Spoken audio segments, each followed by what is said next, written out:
안녕하세요. 저는 떡볶이 장사를 하고 있는 65세 여성입니다. 코로나 때문에 엄청 힘들었는데 요즘 들어 약간 나아지는 것 같아 다행입니다. 아직 어려운 곳이 많지만 희망이라도 갖고 하다 보면 나아지지 않을까 싶습니다.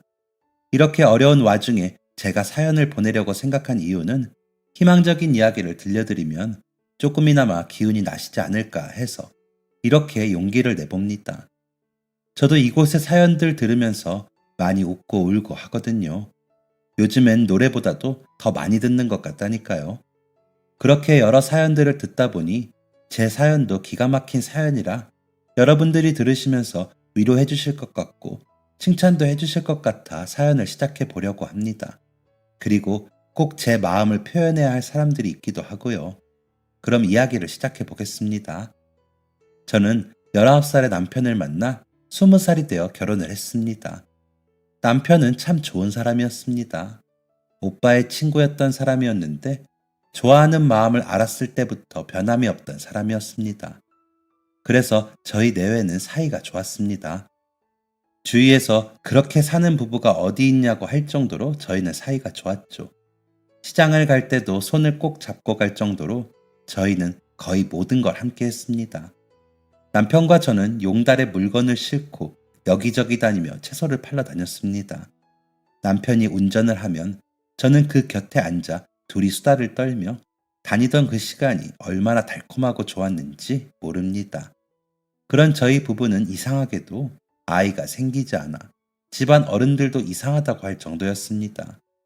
저희처럼 사이좋은 부부를 신이 질투해 아이를 보내주시지 않는다면서 일부러 싸우라고 하실 정도였죠. 우습지만 그렇게도 해봤습니다. 딸이건 아들이건 하나라도 제발 점지해 주십사. 별짓을 다 해봤습니다. 하지만 저희에게 자식은 허락되지 않았습니다. 아니, 찾아왔지만 지키지 못했습니다. 어렵사리 아이가 생기긴 생겼습니다. 임신한 지 4개월쯤 되었을까요? 임신하고 잠이 많아진 저를 조금이라도 재우겠다고 그날따라 남편은 혼자 새벽 시간에 물건을 떼러 나갔습니다. 그리고 그날은 밤새 눈이 많이 온 날이었는데 눈길에 미끄러진 대형 트럭과 부딪히는 사고로 남편은 그날 밤을 넘기지 못하고 저를 떠났습니다.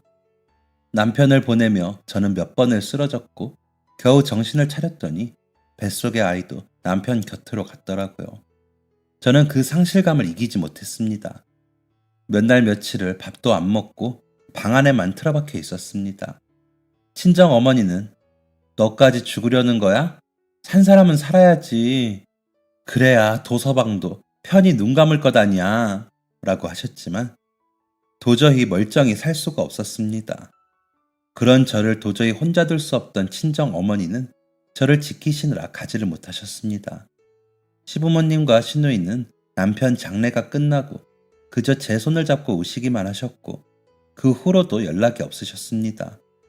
제가 정신이 없는 와중에도 남편이 그리워 시부모님과 시누이에게 전화를 걸어봤지만 역시나 울기만 하시다가 정신 차리고 잘 다독여. 이제 호섭이도 없는데 누가 챙기겠니? 몸조리 잘하고 잘 지내. 라면서 전화를 끊으셨습니다. 19살에 만나 15년을 함께 산 남편을 하루아침에 잃고 그렇게 간절히 바라던 아이까지 잃은 제가 어떻게 마음을 바로 잡겠습니까? 그때 만약 친정 어머니까지 계시지 않았다면 저는 남편과 아이를 따라가려고 했을 겁니다. 하지만 어느 순간 저를 바라보며 간절한 마음으로 기도하고 계시는 친정 어머니의 시선이 느껴지더라고요. 그래서 억지로 괜찮아지는 척하며 버텼습니다. 겨우 그렇게 할 수 있어진 것은 남편이 그렇게 가고 1년이 지난 후이긴 했지만요. 그 사이 시간이 어떻게 흘렀는지 기억도 없습니다. 그래도 꾸역꾸역 버텼습니다. 어머니 덕택에 버텨진 것이죠. 밤마다 소리도 못 내고 바닥을 기어다니며 울었지만 아침에는 아무 일도 없었다는 듯이 지냈습니다. 표정이 없다며 걱정을 하는 친정 어머니에게 억지로 웃어 보여야 했습니다. 아무도 찾지 않는 남편 첫 기일을 친정 어머니와 제사상을 차려놓고 나서야 펑펑 울 수 있었습니다. 그런 저를 붙들고 울어라. 울고 이제 그만 호섭이 놔주고 시영이 너는 너대로 살아. 억지로 붙들어서라도 살아. 그래야 호섭이가 아이 데리고 간 거 후회 안 할 거 아니냐. 라고 하시는데 저는 엄마, 내가 어떻게 살아? 나 너무 힘들어. 라고 울었습니다. 그렇게 눈물의 그 밤이 지나고 다음 날부터는 웃었습니다. 저 수발드느라 힘든 어머니도 걱정이 되었고 또 제 곁에 계시는 어머니 탓에 아버지도 혼자 너무 오래 계셨으니까요. 그래서 아침에 일어나서부터 어머니 얼굴을 보며 웃었습니다.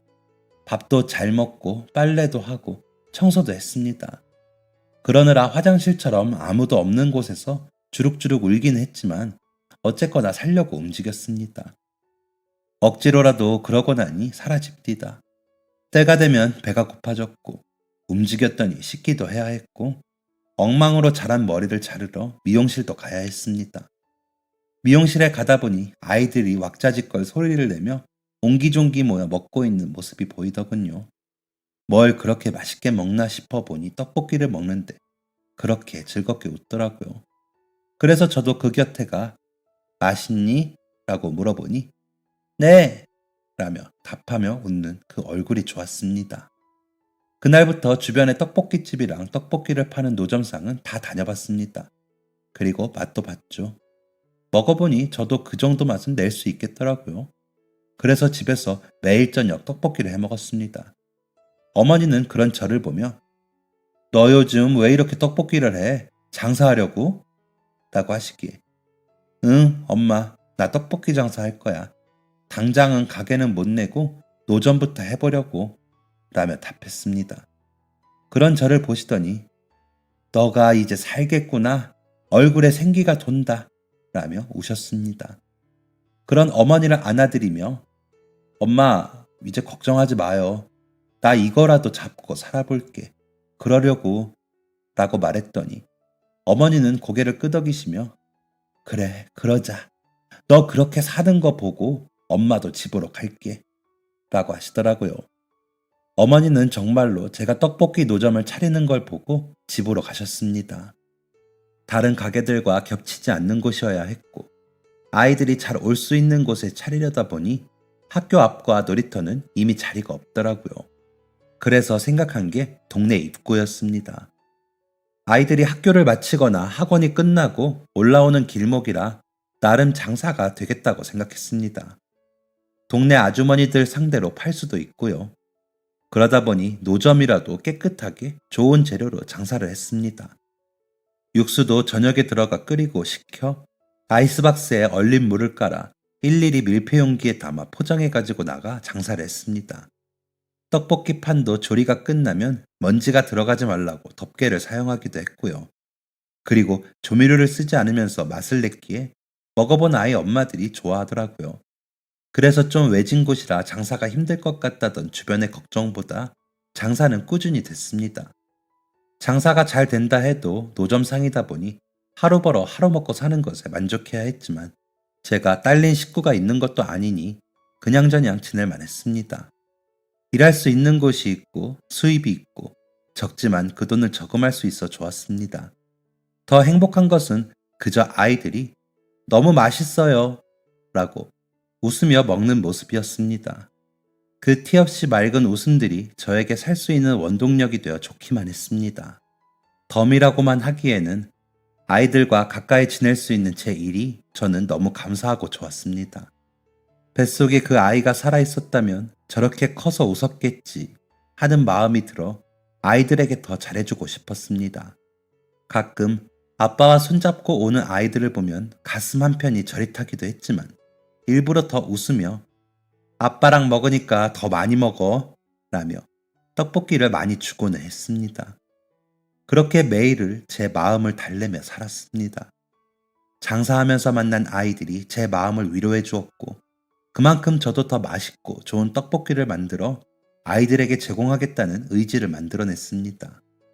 매일 저녁 육수를 끓이다 졸기도 하고 더운 날에는 육수가 식지는 않을까 새벽에 일어나 육수를 내고 채 식지도 않은 육수를 작은 통에 나누어 담아 식혀 아이스박스에 담으면서도 하나도 고되다고 여기지 않았습니다. 그저 매일매일 정해진 시간에 출근해 떡볶이를 만들며 지냈습니다. 그러다 장사를 접을 때쯤 한 여자아이가 골목 끝에 서서 누군가 기다리는 듯 서 있는 것을 보았습니다. 누군가 기다리며 골목 바깥쪽을 보다가도 흘깃흘깃 돌아보며 떡볶이를 보는 시선이 느껴졌죠. 그래서 "얘, 와서 떡볶이 좀 먹을래? 아줌마가 줄게." 라고 말했습니다. 아이는 제 말에 주춤주춤 다가오더니 "저 아빠가 아직 안 오셔서요. 제가 돈이 없어서요."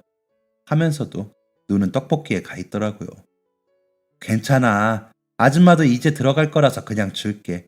아줌마 떡볶이 맛있다고 소문났는데 한 번도 안 왔어? 처음 보네." 라고 하며 떡볶이를 한 가득 퍼 아이에게 건넸습니다. 아이는 제가 이쑤시개를 손에 쥐어줄 때까지 먹지 못하더니 이내 와구와구 먹기 시작했습니다. 허겁지겁 먹는 모습을 보자니 적어도 두세 끼는 굶었지 싶었습니다. 아이의 옷차림도 어른들의 손을 타지 못한 것 같아 보였고요. 그래서 "와, 떡볶이 정말 맛있게 먹는다. 아줌마가 너무 뿌듯한데. 그래서 말인데 떡볶이 먹고 싶을 때 언제든지 와서 먹을래? 맛있게 먹은 상이야." 라고 말하며 웃었더니 "정말 그래도 돼요?" 라며 눈을 동그랗게 뜨더라고요. 그래서 아이의 어깨를 쓸어 내려주며 "그럼 아줌마가 주는 상이야. 대신 다른 아이들한테는 비밀이다. 다른 아이들한테는 부모님이 미리 돈 주고 가셨다고 할게. 그럼 괜찮지?" 라고 웃었습니다. 아이는 그제야 저를 따라 웃으며 "감사합니다. 아빠한테 말씀드릴게요." 라고 하기에 아빠한테는 떡볶이 먹어도 되냐고 여쭤보고 괜찮다 하시면 계속 와. 진짜 아줌마가 너무 예뻐서 그래. 이름이 뭐야? 라고 물어봤더니 채연이요. 라고 웃는 모습에 기분이 더 좋아졌습니다. 사실 장사를 하며 우연히 알게 된 형편이 어려운 친구들에게 배가 고플 때 언제든지 와서 떡볶이 먹으라고 여러 번 하곤 했었거든요.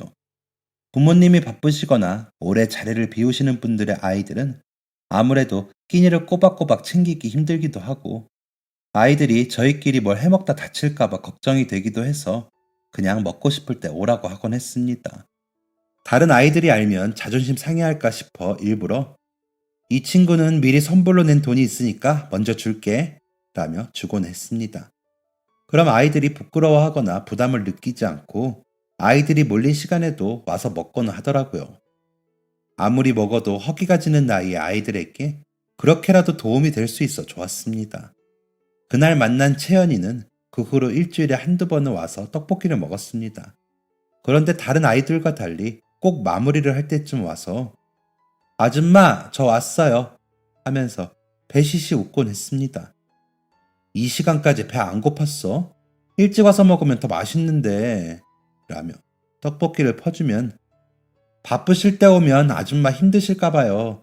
라며 웃는데 왠지 마음이 더 쓰였습니다.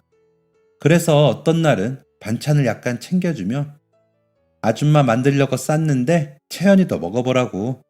라고 하기도 했습니다. 아빠와 둘이 산다는 말에 마음이 쓰이더라고요. 그렇게 하는 게 저는 마음이 편했습니다. 물론 제가 몇 명에게 떡볶이 조금 주고 반찬 좀 나눠준다고 세상이 달라지지는 않았지만 당장의 아이들이 조금 나은 밥상을 만날 수 있다는 생각에 좋더라고요. 그런 제 정성에 가끔 떡볶이 먹던 아이들의 부모님이 봉투에 돈을 담아 오시곤 하셨지만 저는 받지 않고 아이들이 웃는 걸로 저는 떡볶이 값 다 받았어요. "그냥 가지고 가셔서 아이들이랑 맛있는 거 드세요. 저는 매일 만드는 떡볶이라 특별할 것도 없어요. 그리고 애들은 언제든지 오게 해주세요." 라고 하고는 했습니다. 물론 돈을 내고 저희 노점에 떡볶이 먹으러 와주는 아이들도 감사하고 예뻤지만 저는 그냥 먹는 아이들이 기죽는 것은 보고 싶지 않았기에 꼭 당부를 드렸습니다. 물론 가끔 아이들한테 어차피 남는 거 먹이는 거 아니냐며 따지는 분들도 계시기도 했습니다.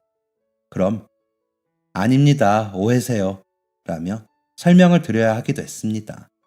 그런 일들이 있을 때마다 기운이 빠지긴 했지만 그래도 멈출 수 없었습니다. 아이들이 한 번이라도 웃고 맛있게 먹고 배부를 수 있다는 게 좋았으니까요. 오해를 푸실 때까지 그저 묵묵히 제 일을 할 뿐이었습니다. 가게도 내지 못하고 노점에서 하는 장사인지라 더울 때 더 덥고 추울 때 더 춥게 장사하는 것이 쉬운 일은 아니었습니다.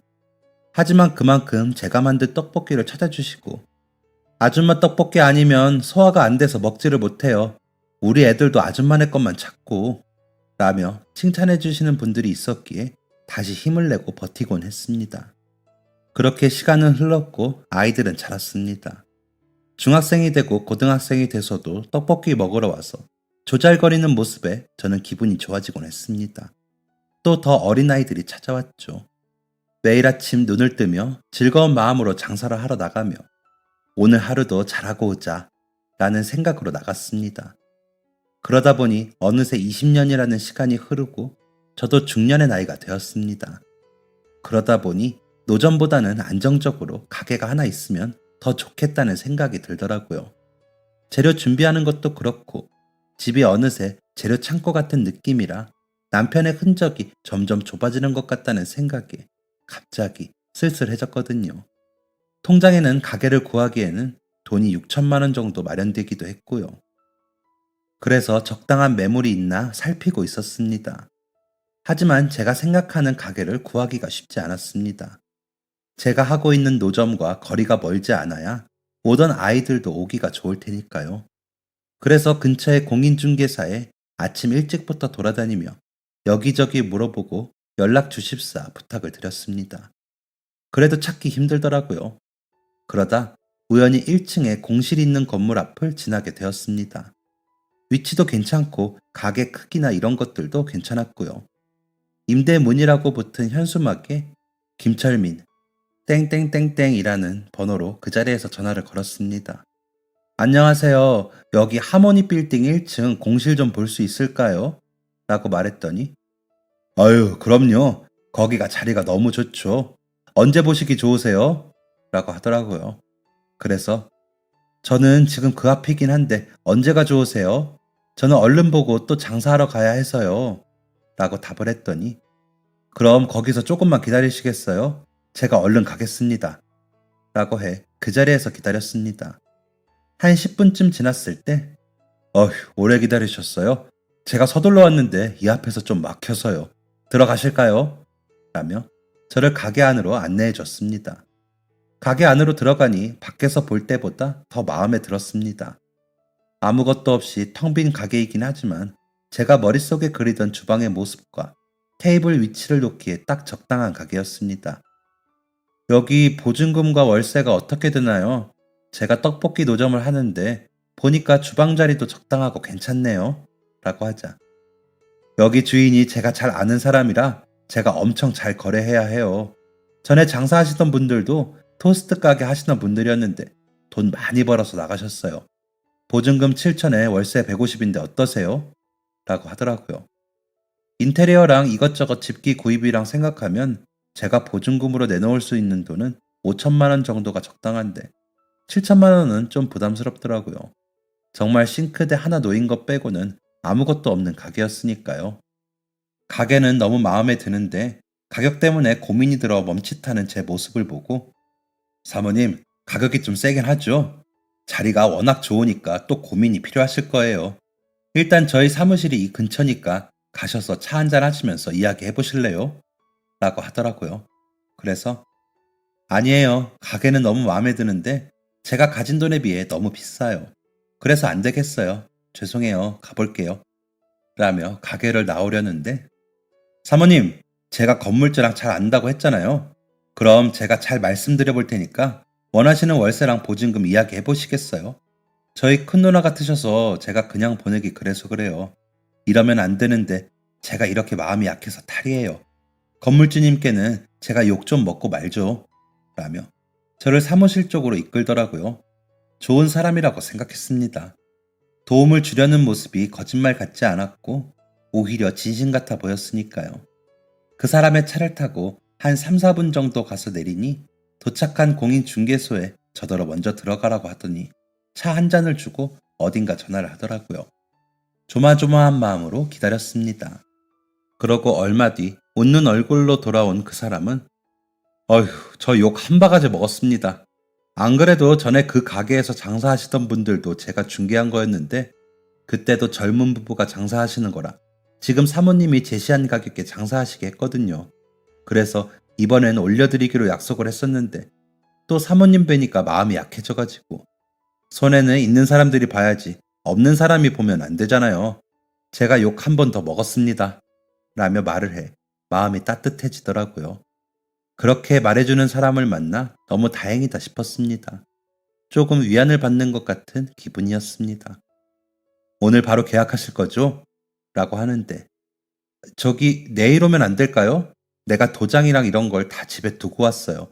은행도 다녀와야 하고 내가 곧 장사도 시작하는데 내일 와서 계약하고 주인분도 만나서 인사도 하고 싶은데 라고 했더니 오늘 안 하면 다른 분이 제 가격 주시고 하시죠.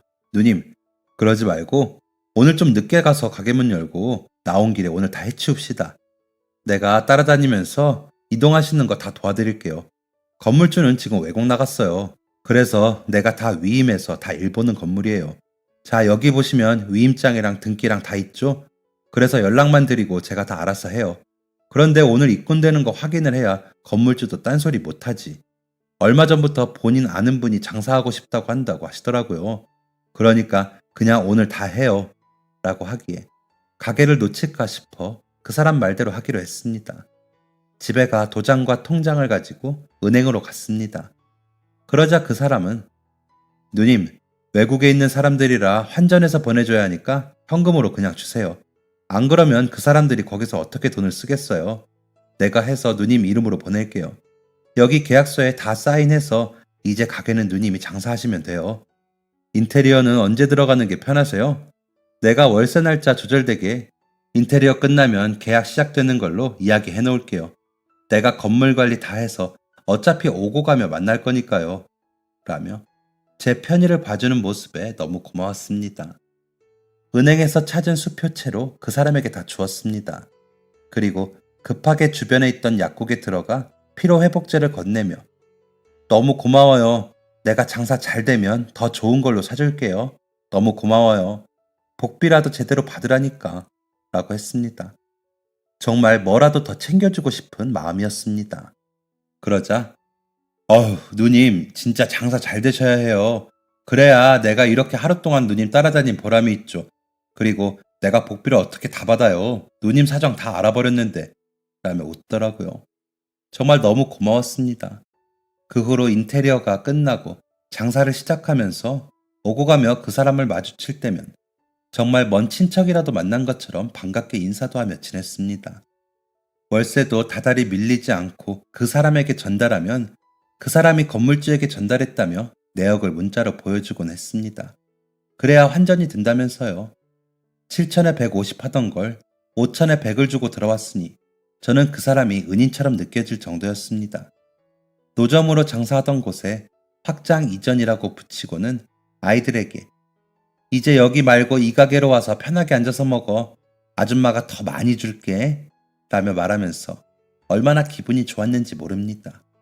가게에서 장사를 하다 보니 육수 내서 떡볶이 만드는 일까지 시간도 더 절약되더라고요.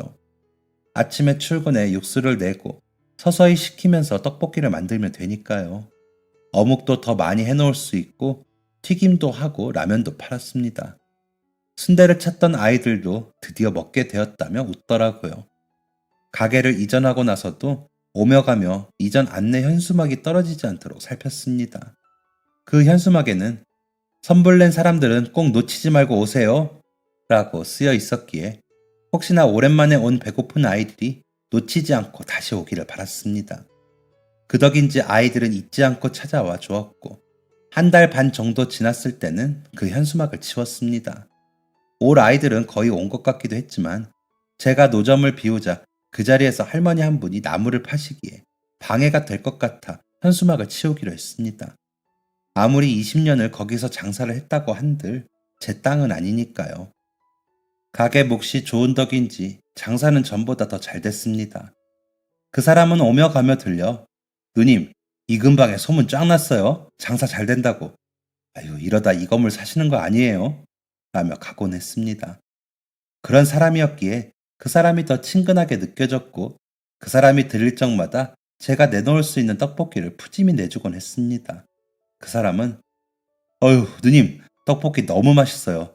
진짜 프랜차이즈 사업 알아보라니까요. 라며 넉살 좋게 떠들다가 가곤 했습니다. 매출은 매달 올라 노점할 때 2배 정도가 되기까지 5달이 걸리더라고요. 이대로라면 다시 계약할 때는 보증금을 1,000만 원이라도 올려드릴 수 있겠다는 생각을 하곤 했습니다. 내심 손해를 본 건물주에게 제가 민폐를 부리고 있다는 생각을 했거든요. 그게 마음에 걸리더라고요. 그래서 부지런히 돈을 모으면서 열심히 장사했습니다. 그렇게 또 시간은 흘러 1년이라는 시간이 되었습니다. 그쯤에서 제 통장에 2천만 원이 모였기에 그 사람에게 연락해 건물주님께 이야기하고 보증금이라도 올려드리겠다고 하려고 연락을 취했지만 전화를 받지 않더라고요. 이상하다 싶었지만 워낙 수시로 드나드는 사람인지라 곧 나타나겠지 싶었습니다. 그만큼 자주 보고 믿는 사이였고 월세도 밀린 적이 없었기에 소통이 잘 되고 있다고 여겼거든요. 그래서 연락이 안 되는 게 이상하지 않았습니다. 그러나 며칠 후 저는 충격적인 사실과 마주치게 되었습니다. 아침에 출근해 육수를 끓이며 가게 정리를 하고 있는데 저보다 조금 더 연배가 있어 보이는 남자가 가게로 들어오더라고요. 그래서 저희 아직 재료 준비가 덜 돼서 영업을 아직 못해요. 1시간만 있다가 오세요. 라고 하자 그 아저씨가 여기 누구 허락받고 장사합니까? 하더라고요. 그래서 누구 허락은요, 건물주랑 계약하고 장사하죠. 그런 건 왜 물으세요? 라며 어이가 없다는 듯이 물었습니다. 그러자 그쪽에서 아니, 그러니까 내가 건물주인데 누구랑 계약하였냐고요. 여기 우리 딸이 유학 마치고 와서 의상실로 쓰려고 내가 일부러 비워둔 건데 사정 때문에 귀국이 늦어져서 다시 본다고 와봤더니 이렇게 되었잖아요. 참나. 아주머니, 언제부터 장사하신 거예요? 나는 보증금이며 월세를 구경도 못했는데 이게 무슨 일이야? 라고 하는데 그제야 느낌이 이상했습니다. 얼른 그 사람에게 연락을 했습니다. 없는 번호라고 나오는 메시지에 뭔가가 단단히 잘못됐다는 생각이 들더군요. 얼른 옆 가게들에 가서 그 관리하러 오는 공인중개사 그 사람 못 봤어요? 번호가 없는 번호래요. 라며 물으니 그 사람 알고 보니 사기꾼이래요. 지금 난리가 났어요. 건물주가 외국 가면서 건물 관리 시켜놨더니 몇몇 가게 보증금이랑 월세랑 올려달라 그래놓고 지가 꿀꺽 했나봐요. 아줌마는 아예 공실에 들어와서 피해가 더 크겠네. 아휴, 어떻게 해. 라며 안타까워하더라고요. 망연자실한 채로 그 자리에 철푸덕 앉았습니다. 그 아저씨는 여기저기 연락해보더니 경찰에 신고부터 하더군요. 출동한 경찰이 와서 그 사람이 사용하던 관리실 사무실을 들어가 보고 공인중개사에도 가보고 하더라고요. 저는 육수만 올려놓고 멍하니 앉아있다가 그래도 저를 찾아올 아이들 위해 얼른 튀김을 튀기고 어묵꼬치를 끼우고 떡볶이를 했습니다. 음식을 준비하면서도 어찌나 눈물이 나는지 앞이 잘 보이지 않아 힘들더라고요. 이 자리에서 의상실을 한다는데 나는 이제 어쩌나 싶고 그 보증금을 어디서 찾나 싶어 정신이 없었습니다. 그렇게 며칠을 보냈습니다. 건물주도 일단 그 사람을 잡고 이야기하자더니 며칠 동안 안 나타나기도 했고요. 제발 그 사람이 잡혀서 제 돈도 돌려주고 이 건물주와도 이야기가 잘 되길 바랐습니다. 혹시나 기적이 일어난다면 잘 해결될 수도 있는 일이니까요. 가해자는 없고 피해자들만 남아 서로의 손해에 대해 이야기할 수 없는 노릇이라 정말 복장이 터지는 그런 날들을 보내게 되었습니다. 그런데 주변 상인들은 그런데 그놈을 어떻게 잡겠어요? 외국으로 갔으면 그만이지. 위임장도 다 가짜였대요. 등기도 전에 받아놓고 한 번 쓴 걸 계속 위조했대. 그런데 이런 사기는 경찰들도 잘 손도 안 댄대요. 라며 부정적인 말들을 하더라고요. 희망의 끈을 놓지 말자고 다짐하면서도 마음은 조급해졌습니다. 정말 그 사람이 안 잡히면 어떻게 해야 하는 건지 모르겠더군요. 그런 날들이 한 달쯤 됐을까. 그 사람이 잡혔다는 소식에 여러 상인들과 경찰서로 갔습니다. 밀항하는 배를 기다리다 잡혔다고 하더라고요. 경찰서에 갔더니 그 사람은 손에 수갑을 찬 채 고개를 숙이고 있더군요. 여러 사람들이 달려들어 그 사람 멱살을 잡고 흔드느라 한동안 경찰서는 소란스러워지기도 했습니다. 겨우 진정한 상인들과 그 사람을 일일 대조해가며 피해 금액에 대해 조사를 하는데 제 순서가 되자 아이쿠, 이 아주머니는 보증금 전액에 월세 1년치를 피해보셨네. 와, 이 사람 큰일 날 사람이네. 순진한 분을 세상에. 라고 하는데 그 사람이 고개를 들어 절 보더군요. 그러더니 어깨가 들썩일 정도로 웃더니 그게 이 아주머니 주장이지. 저한테 돈 줬다는 증거가 어딨어요? 난 그냥 비어있는 가게만 보여줬다니까. 1년 동안 불법 점거하고 장사한 사람을 잡아가야지. 왜 날 잡아와요? 여기 이 아주머니가 나한테 돈 준 증거 있는 사람 있어요? 다들 자기 주장만 하는 거잖아. 증거도 없이 이렇게 막 잡아와도 돼요? 라며 큰 소리를 치는 겁니다. 그런데 다행인 건지 저희 가게 옆에 편의점이 있는데 제가 거기 있는 ATM기에서 돈을 뽑아 그 사람에게 건네는 장면을 본 증인을 찾았답니다. 그때 거기에서 일하는 아르바이트생이 다행히 아직도 일하고 있고 그날을 생생히 기억하더라고요. 저는 그런 것도 모르는데 조사 나왔던 경찰 중 누가 물어봐서 그렇게 줬다 하니 조사를 했다고 하더라고요. 경찰이 목격자의 존재를 이야기하자 그제야 웃음을 멈춘 그 사람은 아이씨, 그러게 멍청하고 돈 없는 것들이 사람을 잘 믿어서 이 난리야. 누님, 형님 소리 들을 때는 믿네 어쩌네 해놓고 이제 와서 딴소리야. 그렇게 간절하고 귀한 돈이었으면 무슨 수가 있어도 건물주랑 직접 연락했으면 되잖아. 라며 일그러진 얼굴로 오히려 저희에게 악다구니를 쓰더라고요. 그 사람은 바로 유치장으로 끌려갔고 가면서도 누님, 그 떡볶이 진짜 맛있었는데 사식으로 좀 넣어줘요. 라며 낄낄거리더라고요. 너무 치욕스럽고 화가 나 뭐라도 하려니 옆에서 경찰이 참으세요. 폭행 유도하는 거예요. 그래야 폭행으로 맞고소하고 합의할 수 있으니까요. 나쁜 놈. 이라고 하더라고요. 눈물만 났습니다. 저기 제 돈은 찾을 수 있나요? 라고 물으면서도 눈물을 흘리며 물었습니다.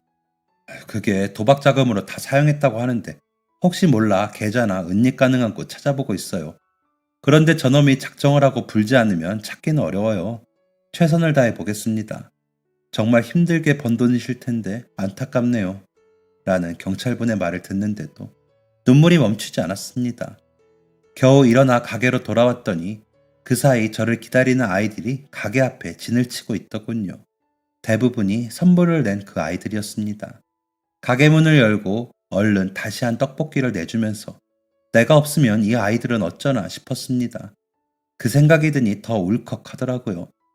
그래도 건물주분께 피해를 드릴 수 없으니 제가 가게를 비우는 게 맞는다고 생각했습니다. 50대 중후반의 제가 거길 떠나서 어디로 가야 하나 싶어 마음이 울적했습니다. 그 마음으로 하루 종일 지냈습니다. 저녁이 되어 정리를 하고 옆 편의점에서 산 소주와 남은 떡볶이, 어묵을 테이블에 놓고 멍하니 있는데 가게 문 앞에 누군가 문을 두드리더라고요. 혹시나 못 먹은 아이들인가 싶어 내다봤더니 건물주였습니다. 올게 왔다 싶으면서 팔 다리가 후들후들 떨리더라고요.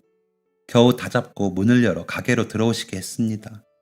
이번에는 혼자 오시지 않고 젊은 여자와 함께 오셨더라고요. 아, 전에 말했던 딸이구나 싶었습니다. 서로 말은 하지 않았지만 무거운 분위기가 어색하게 흘렀습니다. 제가 앉았던 테이블에 서로 마주보고 앉았지만 저는 고개도 못 들고 죄송합니다. 제가 싸게 준다는 말에 혹해서 실례를 범했습니다. 죄송합니다. 하며 사과를 했습니다. 그렇게라도 해야 제 마음이 편할 것 같았습니다. 건물주도 어쨌든 피해자니까요. 그러자 건물주는 아휴, 저도 죄송합니다. 믿을 만한 사람한테 일을 시켰어야 했는데 저도 고생을 많이 했거든요. 힘들게 모아서 건물 하나 사고 또 사고 그렇게 지금에 왔는데 사람 보는 눈이 없었네요. 제가 차마 혼자 와서 아주머니께 가게 비워주십사 입이 떨어지지 않을 것 같아 어쩔 수 없이 딸내미를 데리고 왔습니다. 이 아이가 엄마도 없이 저 때문에 고생 많이 했어요. 그 보상으로 제가 돈이 좀 생기고 유학을 보냈는데 저보고 와서 한 1, 2년 쉬다가 같이 들어오자 그래서 제가 나갔더니 일이 이렇게 됐습니다. 그래도 아주머니 제 딸한테 제가 선물로 이 자리를 꼭 주고 싶어요. 아주머니 사정 생각하면 저도 너무 안타까운데 그렇다고 저희 딸이 아빠 건물 두고 다른 자리에 의상실 낼 수도 없는 것 아닙니까? 정말 죄송합니다. 대신 아주머니가 다른 자리 알아보시기에 시간을 충분히 라며 건물주가 말을 하시는데 그 딸이 갑자기 아빠 그만해 라며 말을 막더군요. 아줌마 채연이라고 기억하세요? 제가 이사 가게 되었다면서 아줌마한테 편지랑 색종이로 만든 꽃 드렸었는데 기억 안 나세요? 라며 제 손을 잡으면서 말하더라고요. 그 말에 고개를 들어 그 젊은 여자를 보니 채연이라는 이름과 함께 어릴 적 얼굴이 떠오르더라고요. 그 아빠가 공장을 차려서 시골로 이사한다던 그 채연이? 라고 묻자 맞아요, 저예요. 아빠, 인사해. 내가 말했던 그 떡볶이 아줌마야. 내가 매일 이 아줌마 떡볶이 먹고 싶다고 했었잖아. 아빠 매일 일 때문에 늦게 올 때 이 아줌마가 나 떡볶이 줘서 겨우 허기 면하고 겨우 버텼다고. 반찬도 해주시고 꼭 다시 가서 은혜 갚을 거라고. 한국 들어와서 포장마차 자리 갔더니 어떤 할머니가 채소 팔고 계시더라고요. 아줌마 못 찾는 줄 알고 얼마나 실망했었는데요. 여기 계셨어요. 라며 펑펑 울더군요. 건물주는 딸의 이야기에 놀라더니 아이고 제 은인이신 줄도 모르고 그때는 경황이 없어서 제가 인사도 못했습니다. 보내주신 반찬도 여러 번 먹었었는데 제가 감사하다는 말도 못 전하고 이사를 와서 얼마나 죄송했는지 모릅니다. 라며 자리에서 일어나 머리가 테이블에 닿을 정도로 고개를 숙이시더라고요. 저는 갑자기 이게 무슨 일인가 싶기도 하고 채연이가 반갑고 고개를 숙이신 건물주와 함께 고개를 숙이느라 정신이 없더라고요. 그렇게 한참을 서로 놀라 부산을 떨고 다시 침착하게 서로 마주보고 앉아 웃었습니다. 저는 채연이가 어릴 적과는 다르게 멋쟁이 어른으로 자란 게 기특하기도 해 웃었는데 채연이는 드디어 저를 찾았다며 웃더라고요. 건물주님은 딸인 채연이가 웃는 걸 보시더니 웃으시고요. 이야기를 들어보니 채연이는 벌써 28살이 되었고 곧 웨딩드레스 디자인을 발표하려고 준비 중이라고 하더라고요. 한국에서도 디자인학과에 다녔지만 아무래도 외국이 드레스 문화가 더 익숙하다 보니 실전 경험 때문에 유학을 갔었다고 하더라고요. 외국에서 제일 먹고 싶은 음식이 떡볶이여서 몇 번 해먹어봤는데 도저히 제가 만든 음식 맛이 나지 않더라고 하면서 다시 눈물을 글썽이고는 했습니다. 아버지인 건물주가 정말 고생 많이 해서 자기 유학까지 보내줬는데 거기는 사람들이 확실히 여유도 있어 보여 유학 막바지에 아빠랑 같이 보내자고 자기가 꼬였는데 너무 잘못했나 보다며 눈물을 닦더라고요. 그런 채연이에게 벽에 붙은 꽃을 가리켰더니 그제야 환하게 웃더라고요. 채연이가 만들어준 종이꽃이었거든요. 제가 너무 귀해서 투명한 비닐에 넣어서 벽에 붙여놓았거든요. 채연이도 알아보더라고요. 그 모습을 보던 건물주는 우리 일단 오늘은 이렇게 헤어지고 며칠 있다 제가 정식으로 자리를 마련할 테니 그때 다시 이야기하시죠. 라며 먼저 일어나시더라고요. 채연이도 따라 일어나더니 아줌마 제가 할 얘기가 너무 많아요. 우리 다시 만나요. 라더니 절 꼭 안더니 돌아갔습니다. 그 조용하고 얌전한 아이가 저렇게 예쁘게 잘 컸다는 사실에 기분이 좋았습니다. 제게 감사를 표현하는 그 모습에 제가 여태 한 게 허투루 하지 않은 것 같아 안심이 되었습니다. 채연이가 의상실을 해야 하는 자리이니 최대한 잘 치우고 나가야겠다는 생각을 했습니다.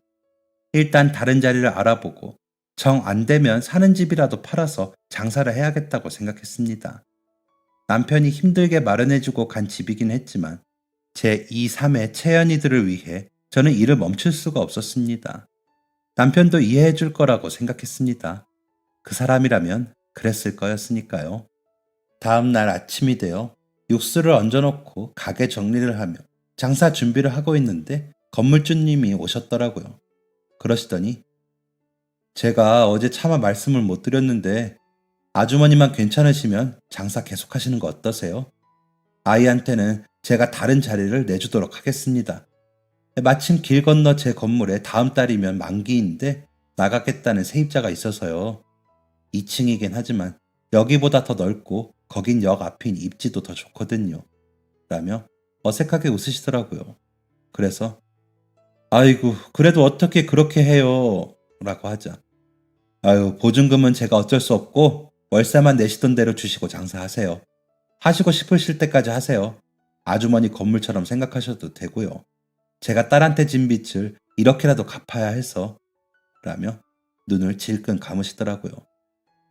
제가 채연이 엄마를 채연이 6살 때 사별로 잃고 아이를 돌보기보단 일만 하느라 바빴습니다. 아이 엄마가 많이 아파서 집안의 돈을 다 치료하는 데 썼거든요. 양가 어른들께 아이를 맡길 형편이 안 돼서 아이는 아이대로 고생시키고 굶겼는데 그때 아주머니가 떡볶이며 반찬이며 챙겨주셔서 채연이가 겨우 버텼다고 하더라고요. 겨우 초등학교 1학년 때부터 그렇게 혼자 뭐든 해결했어요. 그래서 제가 이렇게 먹고 살만해진 지금이라도 아주머니 찾았으니까 제가 갚아야겠습니다. 라며 눈물을 흘리시더라고요. 그런 건물주님께 그때도 채연이가 얼마나 순하고 참하던지 챙기면서도 제가 기분이 너무 좋았어요. 이사 갈 때 너무 아쉬웠는데 이렇게 만나줘서 감사할 뿐이죠. 그런데 제가 그렇게 신세를 질 수는 없죠. 그건 제가 한 것보다 너무 과하게 커요. 라고 답했습니다. 그러자 거듭 고개를 저으시던 건물주님은 아닙니다. 이 정도는 제가 해야 합니다. 그러니 그런 줄 아시고 마음 편히 장사하세요. 라며 가셨습니다. 그날 저녁 채연이가 와서는 아빠한테 말 들었어요. 잘 됐어요, 아줌마. 너무 좋아요. 라며 어릴 때처럼 웃더라고요. 그런 채연이에게 얼른 떡볶이를 다시 해서 퍼주면서 먹여 보냈습니다. 그리고는 그 후로 10년 가까이 된 지금까지 월세 잘 보내드리면서 장사하고 있습니다. 코로나 때문에 역시나 저도 힘들었죠. 애들이 학교를 가는 날이 적어지니 손님이 확 줄더라고요. 그런 저를 본 채연이는 아줌마, 그러지 말고 소스랑 떡볶이 재료랑 포장해서 집에 가서 해먹을 수 있게 팔면 좋을 것 같아요. 다른 데서 그렇게 하는데 육수도 따로 포장해주면 집에 가서 끓여서 먹기만 하면 돼서 어른들도 많이 사가더라고요. 라며 힌트를 주어서 그렇게 했더니 포장도 많이 해갔습니다. 동네 맘카페에서도 파시라고 해서 보내기도 했고요. 그랬더니 수익이 아주 바닥이 나진 않아 버텼습니다. 정말 다행이었죠. 어떠세요? 제 이야기를 듣고 좀 희망을 가지셨나요? 어려운 와중에 아이들을 먹였더니 제게 이렇게 좋게 돌아왔습니다. 그러니 사장님들 좋은 마음가짐으로 잘 견디시길 바랍니다. 너무 훌륭한 사장님들이 많아 좋은 기사 접할 때마다 저도 더 분발하게 되더라고요. 우리 대부분은 좋은 사람이니 저처럼 기적을 만나시라고 기원해드리고 싶기도 하고요. 채연이가 결혼을 하고 데리고 온 아이가 자라는 세상은 더 아름다운 모습을 보여주는 어른들이 많길 바라봅니다. 그 아이 역시 참 예쁜 아이거든요. 나이가 60이 훌쩍 넘어서도 아직 저는 그렇게 믿습니다. 그러니 모두들 힘내세요. 좋은 일 곧 생길 겁니다. 파이팅! 그럼 이만 글 줄이겠습니다. 감사합니다. 지금까지 사연 들어주셔서 감사합니다. 사연이 재밌으셨다면 구독과 좋아요를 눌러주세요. 감사합니다. 안녕히 계세요.